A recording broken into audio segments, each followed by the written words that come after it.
mamahaling materyales ang ginamit ng sumulat upang may pakita kung gaanong ka-high-tech ang kanilang kasalanan. At ito'y nakasulat na sa kanilang mga puso. Yan dalawang kayo nangawagan lagi sapagkat ang verse 7, 8, 10 ay nagpapahiwatig na ang Diyos ay maibiging Diyos. At mahabang kanyang pasensya at laging bukas ang kanyang harapan sa nagnanais na magbalik loob sa kanya. Sabi ng verse 7, verse 8, blessed is the man that trusted in the Lord and whose hope the Lord is. For he shall be as tree planted by the waters, and that spreadeth out her roots by the river, and shall not see when heat cometh, but her leaf shall be green, and shall not be careful in the year of drought. Neither shall cease from yielding fruit. So kahit gaanong kalalim, kahit gaanong kapula, o kahit hindi ng kanilang mga kasalanan, ang Diyos ay laging nagbibigay ng paanyaya na mapalad ang isang taong nagtitiwala sa Diyos. At para malaman ng mga Israelites ito, kailangan niyang suguhin ng isang prophet sa pangalan o sa katawan ni Jeremiah. At sabi ng chapter 8, verse 1, verse 2, arise and go down to the Father's house, and there I will cause thee to hear my words. Kaunang bagay na ginawa ng Panginoon, pinatasan niya si Jeremiah upang pumunta sa bahay ng magpapalayo. At pagdating mo roon, sasabihin ko sa iyo ang aking kalooban para sa bansang Juda. Sino sa inyo nakaranas ng makapasok sa bahay ng magpapalayo? Ako'y minsan na pagbansang bigan, ang bigan ay isa sa maraming manggagawa ng palayo. Doon ko nakita kung paano ginagawa. Yung mga nakikita natin dito sa paligid na mga pottery o mga nalagyan ng halaman, nilagay nasa mga mall, mga special ang magagawa. Nilalagay nila sa malaking paleta na bilog na mayroong tawag dito, may mga bulitas na yun, tawag doon. May wheel siya para umikot. At itong plataforma nito ay pag sinipa ng pattern ng magpapalayo, iikot yan. So, ang magpapalayo ay para siyang drummer na lahat ng kamay at paa ay gumagana. Okay? At ay hawak siyang palayo at bago pupunta muna sila sa mga lugar na actually doon sa bigan nag-import na sila ng mga lupa na nila. Sabi ito clay, red clay, red earth kung tawagin. At by the way, si Adam, ang ibig sabihin ng kanyang pangalan ay red earth. Walang lupa. Yan ang Tagalog ng pangalan ng Adam. Walang lupa. Dahil ang ibig sabihin ng Adam ay pulang lupa. So, ang magpapalayo, pag nakakita kayo ng pottery, wala kayong makitang palayok na hindi kulay-pula. No? Yung iba, siguro nilalagyan na lang nila ng pagkulay, pero ang mahusay na magpapalayok, ang pipiliin niya ay yung kulay-pula na lupa. Kapag nakakita tayo ng palayok, marami dyan mga kulay-pula. O hindi naman pula. Malapit sa pula. Katulad ng damit ni Brother. Okay. So, ang isang magpapalayo ay mamasahin niya itong clay at sa tamang tubig, sa tamang timpla, at ilalagay niya ito sa gitna noong wheel. At doon niya bububig. Bilang mga Kristiyano, mga kapatid, gusto kong makita natin pattern, at ang pattern na ito ay gagamitin ng Diyos na daluyan ng kanyang mensahe sa pamamagitan ng ginagawa ng pattern na ito. Kaya sabi niya kay Jeremiah, pumunta ka sa bahay na magpapalayo at pagdating mo roon, sasabihin ko sa iyo ang nais kong sabihin. Ang plano ko sa bayan ng Judah. I will cause thee to hear my word. Na sabi ng verse 2, then I went down to the potter's house, and behold, he wrote the work on the wheels. So naabutan ni Jeremiah ang mga palayok na gumagawa ng palayok. At napagmasdan niya na habang ginagawa ng palayok, habang siya ay pumapatyak at hawak niya ang lamp o yung clay na minasa na nilagay niya sa gitna, habang tinadagdagan niya ang paleta para umiikot din yung clay at kanya itong pinigang dahan-dahan at niluluwagan dahan-dahan at hinigitan dahan-dahan at sinangat dahan-dahan at nilumugang dahan-dahan at hinihigit ng dahan-dahan. Pero may pagkakataon na nakita niya na ang kanyang ginagawa ay nababasag. Gumaganda pero nababasag sapagkat ang clay ay hindi siya pinong-pino, may mga infirmities, may mga matitigas na bagay na nakahalo doon sa clay niyo. So nababasag kahit na mahusay ang pagkahawak, pagkahimay noong magpapalayo doon sa kanyang ginagawa. At sabi ng verse 4, and the person, yung path na ginagawa ng magpapalayo, and the person that he made of clay was marred in the hand of the potter. So he made it again another vessel, as seemed good to the potter to make it. So habang pinagmamasdan ni Jeremiah ang mga bagay na ito, itong action, itong paggawa ng potter, ginamit ng Panginoon yung action na yun at ang sabi niya, nakita mo ba itong ginagawa ng magpapalayo? Kaya kong gawin sa bansang Judah ang kanyang ginagawa.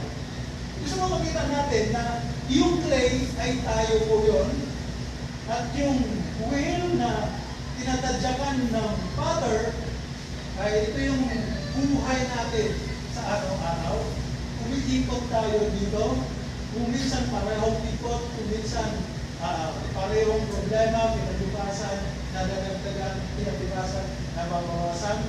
At gusto mo makita natin na yung pattern, bagamat siya ay imperfect, inihalin tulad ng Panginoon ng kanyang sarili doon sa pattern na yun.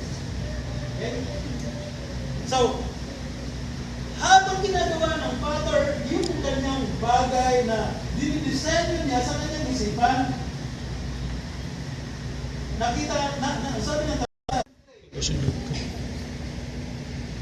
hindi ka tayong maganda at mahusay ang Panginoon. Kung hindi natatandaan, doon sa creation account, ang Panginoon mismo ay kumuha ng clay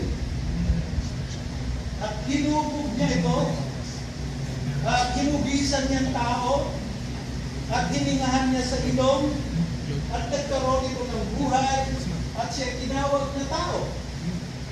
Walang problema ang Diyos sa kanyang paglikha. Nilikha tayong napakahusay. Pero itong kanyang ginamit ng ilustrasyon o ginamit niyang type ay isang tao gumagawa ng pwede. So, ang tao nito ay hindi perfect. Kaya ang kanyang ginagawa ay hindi rin perfect. Sabihin natin na sa creation account, ginawa tayong perfect ng Panginoon. Until marami sa atin, o sabihin na natin kung ang humankind or the whole humanity ay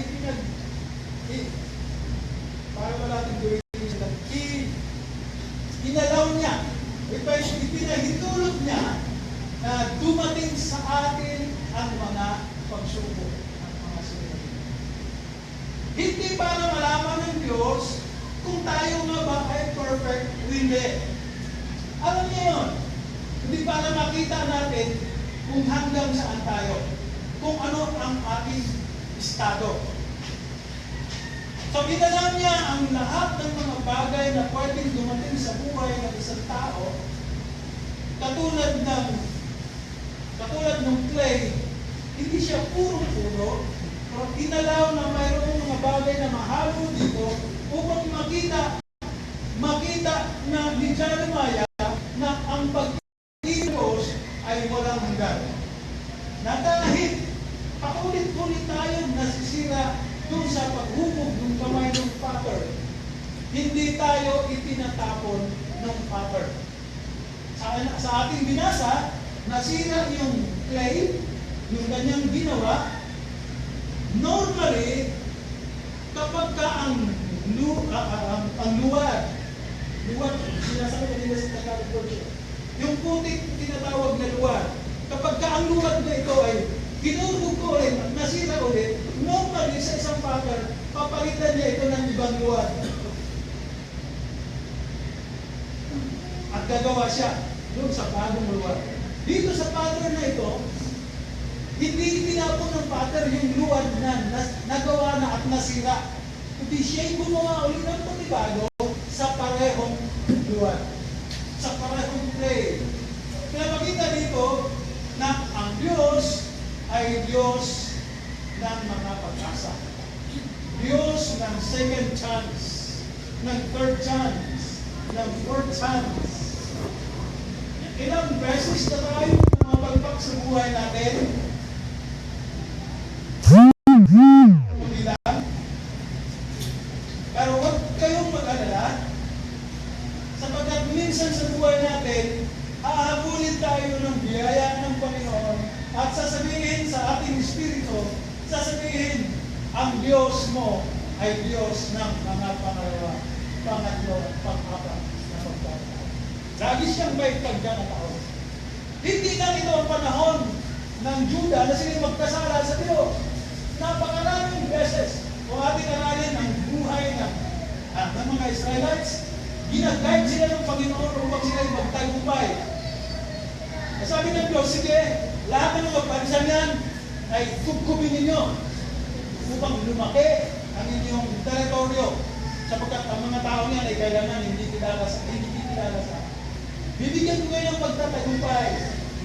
At maraming bases tayong nakakabasa ng ganoong mga pangyayari na sila ay nagtagumpay at sa kanilang pagtatagumpay, bumabalik sila doon sa dati nilang pamumuhay. Yun ang kalagayan natin. Yun ang kalagayan natin.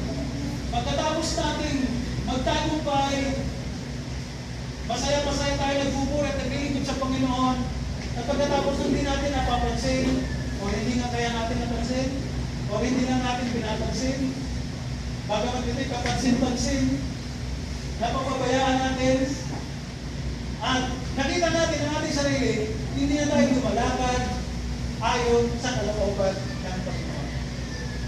At maranasan natin, doon sa kalagayan yun, maranasan natin yung kagibitan ng buhay, yung gano'n mayroon ba, nabubuhay ka na mayroon hindi, feeling. Pag naramdaman natin yan, nasabi ng isang komentarista, pag naramdaman ng isang Kristiyano yun, silipin mo ang sarili mo, nasaan ka na ba? Sapagkat kailanman ang tao lumalakad sa kalooban ng Panginoon, ang kanyang damdamin ay masaya palagi. At hindi siya kailanman magkaroon ng kahihiyan or guilt. Tapos siya'y magkaroon ng tinatawag natin joy sa Christian life. Joy of salvation.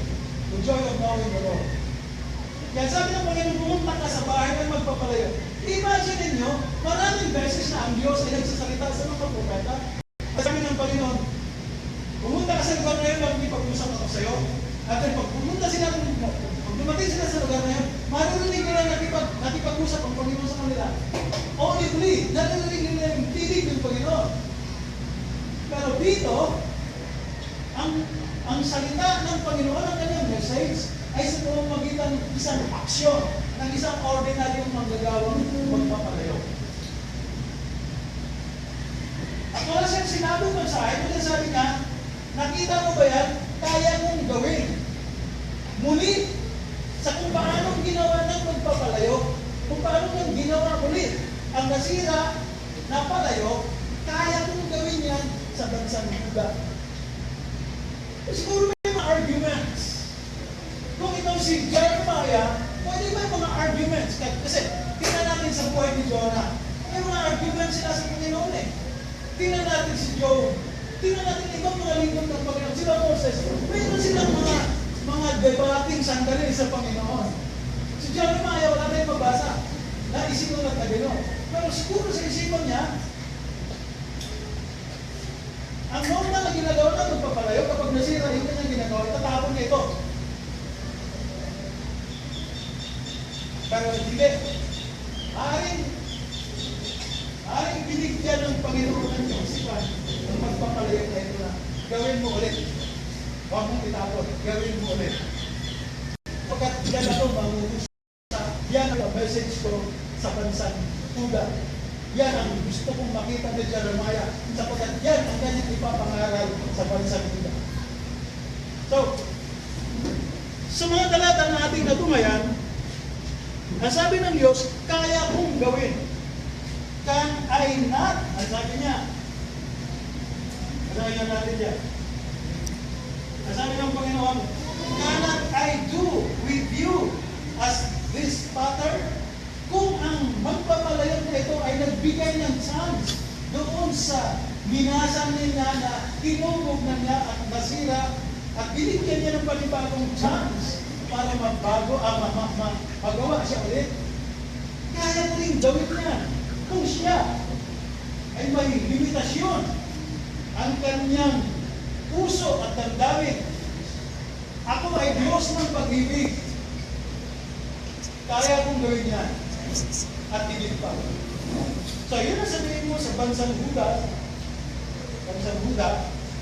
na ang Diyos ninyo, bagamat siya'y mapalikubuhin, ang Diyos ninyo ay may pagkakataon kayo na manibalik sa atin.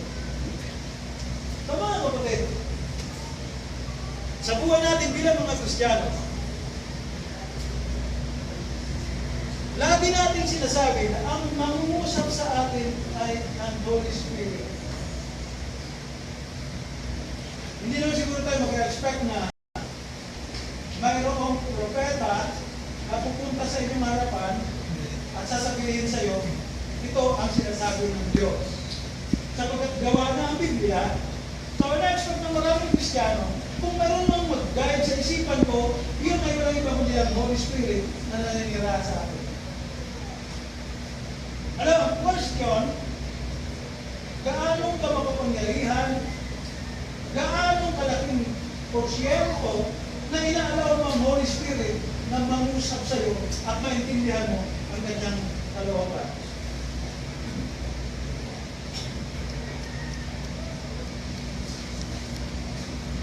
Malimitan mo ang Holy Spirit kapag nangungusap ay nalulubog sa tunog at gawain ng sanlibutan. Malimit po ang Holy Spirit na ipag-usap sa atin doon sa panahon na kung saan tayo nag-iisa at tayo nananalangin. Doon sa panahon na tayo ay nasasaktan at walang pag-asa na makita natin sa ibang mga tao. Doon sa panahon na kung kailan malungkot ka, doon mo naririnig ang pakiusap ng Diyos.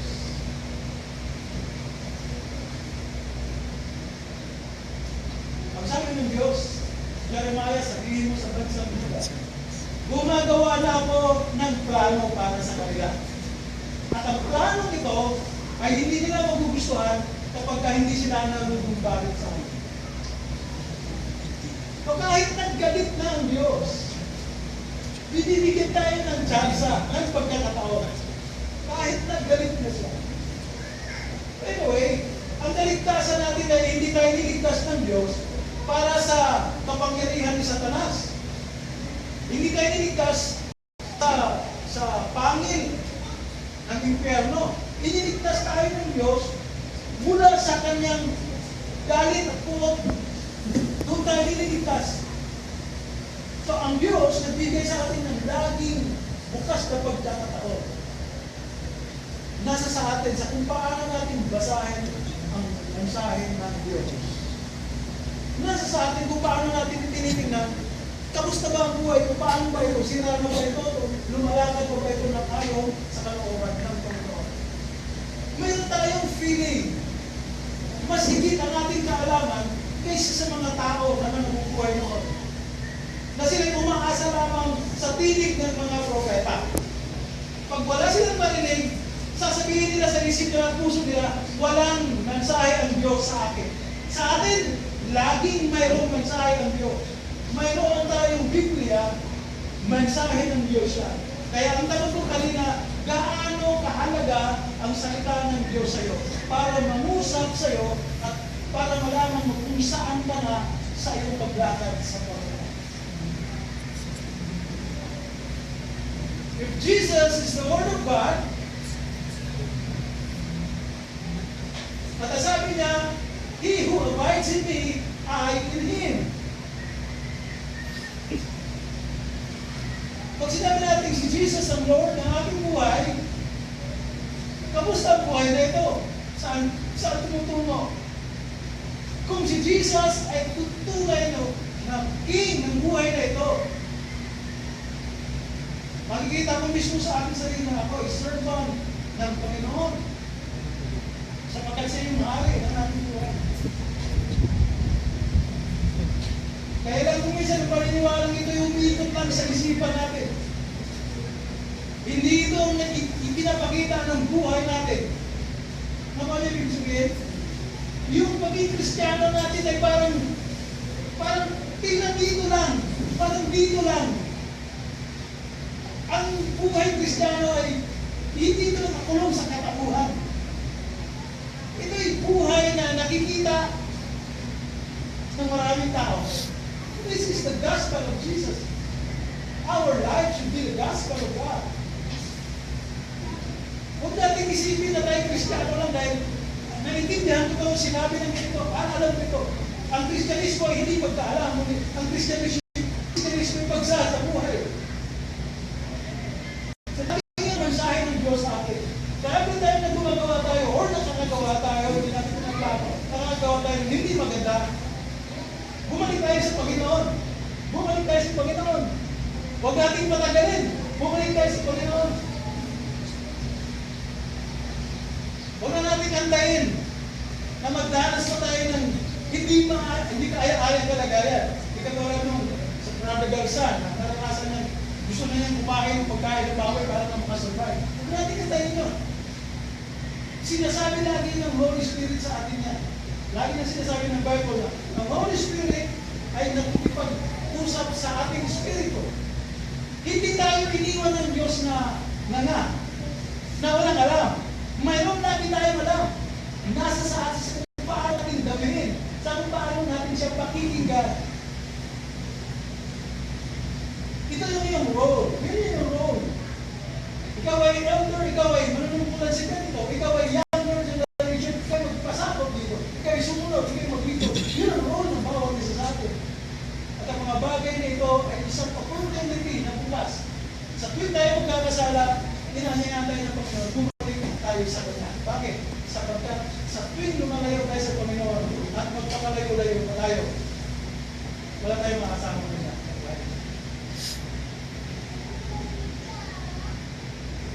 Sabi ng mga Kristiyano, tayo katulad ng Judah. Pero binibigyan tayo ng Panginoon ng bagong pagkakataon, malayang pagkakataon, malayang isipan para mag-desisyon. Huwag natin gawin second best ang Panginoon. Gagawin natin first natin. So kung babalikan natin ng talata, ang bansang Judah ay nagmamatigas sa Panginoon. Sa kabila ng message, nagpunta si Jeremiah, sinabi niya kalooban ng Panginoon, pero sabi ng mga mamamayan sa Judah, hindi. Gagawin namin kung ano sinasabi ng puso namin. Gagawin namin yung pinaka-evil. Gagawin namin.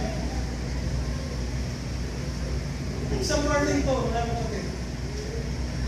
Pag tayo ay nagpabaya sa ating relasyon sa Panginoon at lumayo tayo sa Kanya, habang lumalayo tayo, lumalalim lumalalim ang iyong paglalagay sa Panginoon. At habang lumalayo ka, hindi mo alam, nasa kabilang bangko ka na. At mas makapangyarihan na ngayon ang kapangyarihan ng kaaway sa iyo kaysa kapangyarihan na mayroon ng Panginoon sa iyo. So ang buhay ng Kristiyano ay isang pangako na ang sino mang manatili sa akin, ako'y manatili sa kanya. Huwag natin kalimutan yan.